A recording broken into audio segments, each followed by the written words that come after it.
La plataforma Marriera, que congrega unes 50 entitats,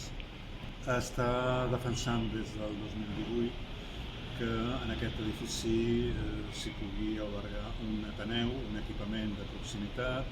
un espai comunitari, que sigui, evidentment, també pot ser compatible amb altres usos, que és el que ara s'està discutint amb l'Ajuntament de Barcelona.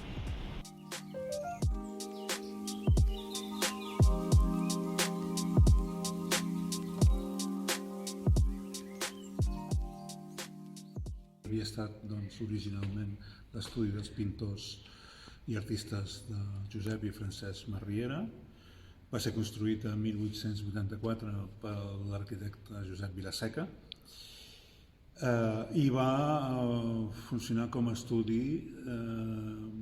fins al 1933. El 33 l'edifici passa a mans d'un dels fills, que és el Lluís Marriera, i decideix convertir-lo en un teatre perquè, en certa manera, ha canviat una mica tot el panorama de l'Eixample. L'Eixample s'ha construït ja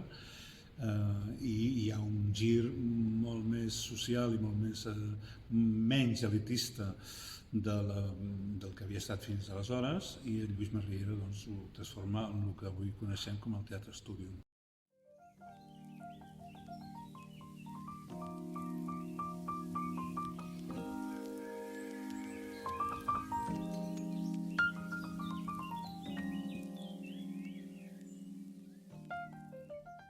El Teatre Stúdium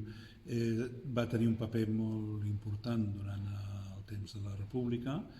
i fins i tot va seguir funcionant a la postguerra fins als anys 90. I va ser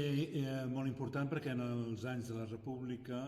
fins i tot durant la guerra, que va ser incautat per la Generalitat, per l'Institut del Teatre, s'hi van fer representacions de teatre, conferències, mítings, fins i tot recitals de música, que aplegaven l'avantguarda